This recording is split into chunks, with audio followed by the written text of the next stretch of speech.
नमस्कार दोस्तों, स्वागत है आप सभी का। और मैंने आपको कल रेलवे की क्लास स्टार्ट हो चुकी है, एनटीपीसी रेलवे की। ठीक है, इसमें मैंने आपको साइंस के कल 25 क्वेश्चन करवाए थे। कल सेट नंबर दूसरा करवाया था, आज हम करेंगे सेट नंबर तीसरा। ठीक है, एक दो दिन में लाइव क्लास भी स्टार्ट हो जाएगी। जो नया है चैनल को सब्सक्राइब कर देना। हमसे जुड़ना चाहते हैं तो इस नंबर पर व्हाट्सअप कर देना कि सर हमें भी आपकी डेली की फ्री क्लास में जुड़ना है।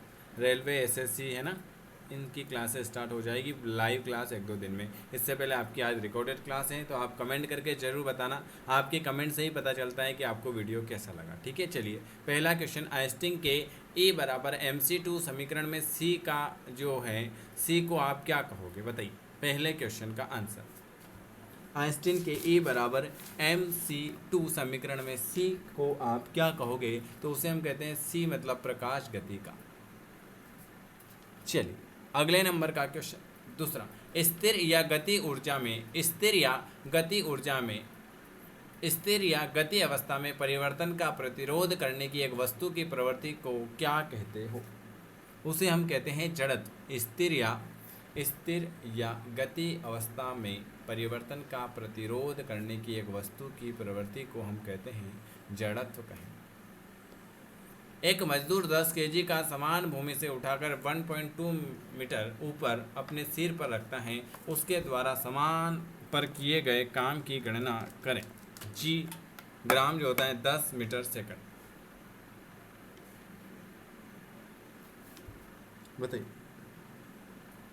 Very very good. तीसरे नंबर का ए वाला 120। अगला क्वेश्चन है, नीचे एक अभिकथन ए और एक कारण आर दिया गया है। अभिकथन ए है कि लोहे की पटरियों के बीच एक छोटा सा अंतराल छोड़ दिया जाता है, लोहे गर्मियों में फैलता है।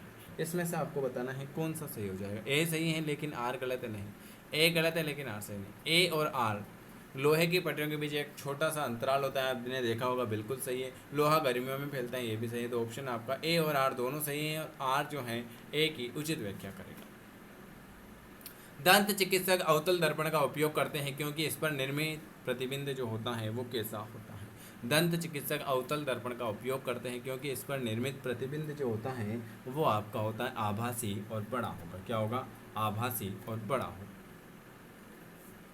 किसी भी प्रतिरोध के माध्यम से प्रवाहित होने वाली धारा इसके व्युत्क्रमानुपाती होगी। किसके व्युत्क्रमानुपाती होगी बताइए। किसी भी प्रतिरोध के माध्यम से प्रवाहित होने वाली धारा किसके व्युत्क्रमानुपाती होगी।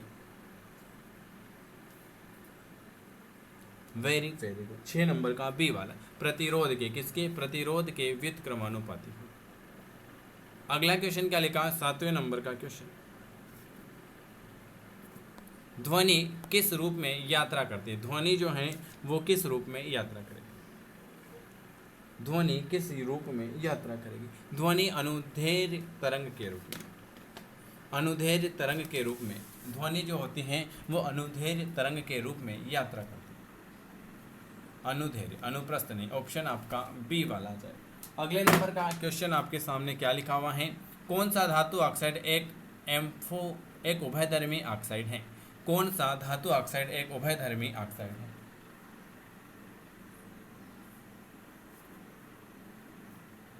कौन सा धातु ऑक्साइड एक उभयधर्मी ऑक्साइड है।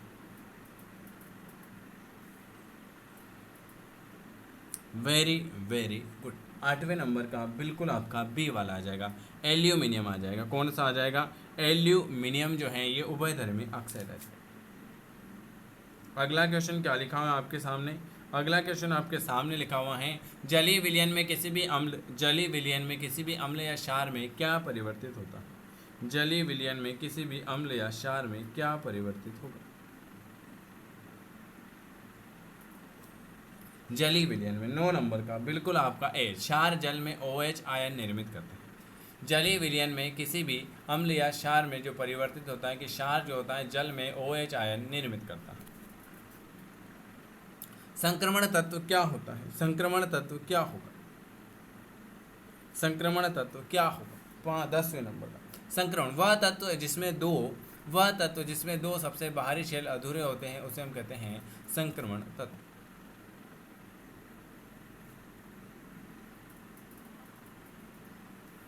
अगला क्वेश्चन क्या लिखा हुआ है? अगले नंबर का क्वेश्चन जो है आपके सामने लिखा हुआ है, ये रहने दो।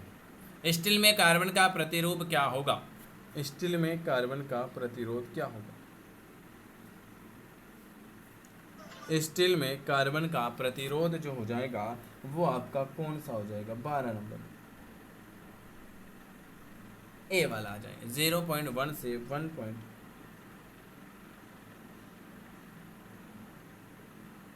वेरी गुड, ए वाला 0.1 से 1.5। फ्रेयान 12 का सूत्र है, फ्रेयान 12 का सूत्र क्या हो जाएगा? 13 नंबर का फ्रेयान CF2Cl2, फ्रेयान 12th का सूत्र जो हो जाएगा CF2Cl2। बेकेलाइट निम्नलिखित में से किसके संघनन से बनेगा? बेकेलाइट किसके संघनन से बनेगा?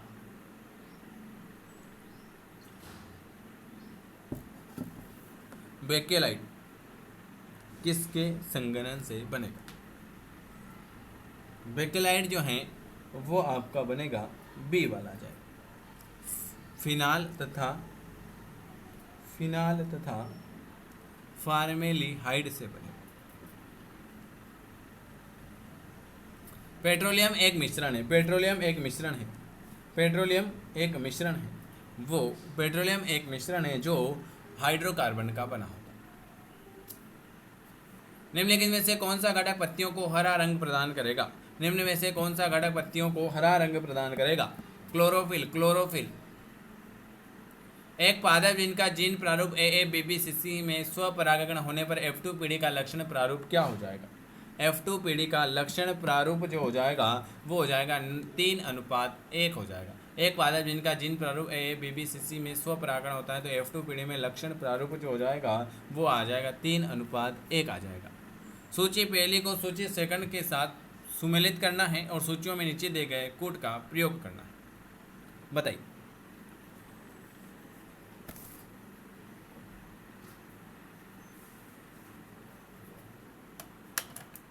बिल्कुल 18 नंबर का क्वेश्चन आपके सामने। 4 1 2 3 क्या आ जाएगा? 4 1 2 3। अरोस्ती जो होती हैं वो होती हैं स्टर्नम, जत्रुक जो होती हैं क्लोरल बोन उसे हम कहते हैं क्लेविकल, जानू फलक जो होती हैं वो आपकी होती हैं पेटेला, और स्कंद फलक जो होती हैं वो स्केपुला। ऑप्शन आपका डी वाला आ जाएगा। अगला क्वेश्चन लिखा हुआ है, पौधों में प्रकाश संश्लेषण के उत्पाद कौन सा है? पौधों में प्रकाश संश्लेषण का उत्पाद कौन सा है? पौधों में, वेरी वेरी गुड, पौधों में प्रकाश संश्लेषण के उत्पाद जो हो जाएगा वो आपका डी वाला, जल, ऑक्सीजन और कार्बन डाइऑक्साइड। जल, ऑक्सीजन और कार्बन डाइऑक्साइड। मसूड़ों से खून आना रोग किस विटामिन की कमी के कारण होता है? मसूड़ों से खून आना किस विटामिन की कमी के कारण होगा?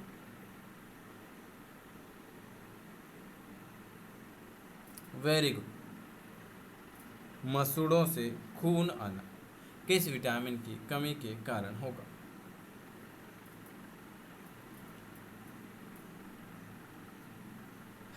मसूड़ों से खून आना, सी वाला, vitamin C, vitamin C, vitamin C. अपराधी को पहचानने के लिए फोरेंसिक विभाग निम्नलिखित में से किस तकनीक का प्रयोग करता है? अपराधी को पहचानने के लिए डीएनए फिंगरप्रिंट का, डीएनए फिंगरप्रिंट। रक्त अल्पता स्थिति किसकी वजह से होगी? रक्त अल्पता स्थिति जो होती है वो आरबीसी की कमी से, RBC, red blood cell. Carbon dioxide, nitrate oxide, fluorocarbon और मीथेन गैसों का ग्लोबल वार्मिंग के प्रति अपेक्षित योगदान जो होगा वो कौन सा हो जाएगा? वो आपका आ जाएगा बी वाला, CO2, CH4, N2O, CFCS। कौन सा कंप्यूटर का भाग नहीं है? कंप्यूटर का भाग कौन सा नहीं है? इनपुट यूनिट है, मेमोरी यूनिट है, आउटपुट यूनिट, बेसिक यूनिट नहीं है। देखो वीडियो पसंद आता है तो कमेंट जरूर करें, चैनल को सब्सक्राइब करें, और हमसे जुड़ना चाहते हैं तो इस नंबर पर व्हाट्सअप कर सकते हैं 9753749986 पर। चलिए, BIOS का तात्पर्य जो आएगा सिस्टम हार्डवेयर के पुर्जों को प्रारंभ करना। ऑप्शन आपका ए वाला। ये आज 25 क्वेश्चन करवाए हैं, आज का प्रैक्टिस सेट नंबर 2। वीडियो देखने के लिए धन्यवाद।